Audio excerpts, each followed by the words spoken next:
Premièrement, c'est son corps, le corps de Jésus-Christ, qui nous assure que cette victoire, c'est une victoire en chair et en os, qui a été vérifiée, palpable, tangible, vérifiée par des hommes. Ils sont en train d'en parler. Ils parlaient encore de cela quand lui-même, Jésus, se présente au milieu d'eux et leur dit que la paix soit avec vous.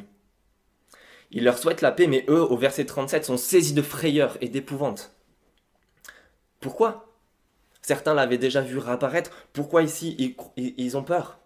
Parce que le texte nous dit qu'ils croyaient voir un esprit. C'est-à-dire qu'ils croient voir son fantôme, l'esprit de Jésus, mais pas ressuscité. Il est mort, on voit juste son fantôme. Pour des juifs, en fait, c'était tout à fait possible de voir le fantôme de quelqu'un, son esprit, quelqu'un de mort, réapparaître. Ils sont un petit peu comme nous, ils trouvent une explication rationnelle comme on le ferait aujourd'hui.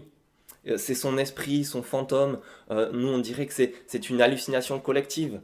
C'est une personne peut-être qui a eu tellement envie de voir Jésus, qui s'en est convaincu et qui a emporté tous les autres dans une sorte d'hystérie où tous ont eu cette même hallucination, ont cru voir Jésus.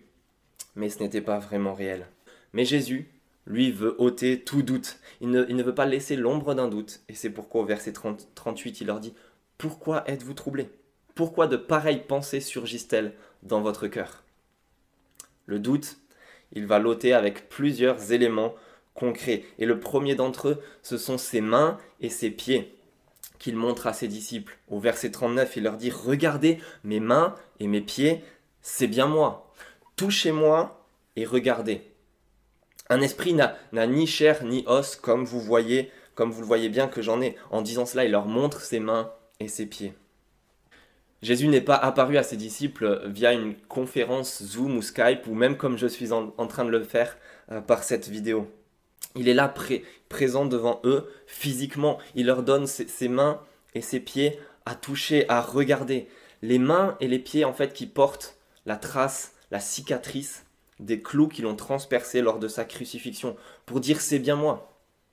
Et il les amène pas juste à regarder, mais à toucher. Il leur dit regardez, mettez vos mains dans ces marques-là, dans ces cicatrices, dans ces clous, c'est moi.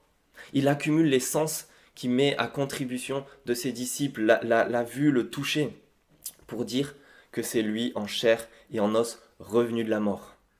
Pour leur dire et pour nous dire que ce n'est pas son fantôme, ce n'est pas une hallucination, ce n'est pas l'imagination débordante de quelques-uns ou une simple vue de l'esprit.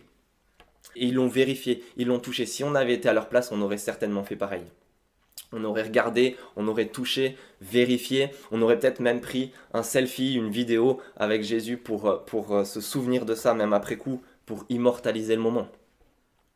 Et en fait, c'est ce que Luc fait dans son évangile avec ses témoignages, pour qu'on ait les preuves du corps de Jésus ressuscité.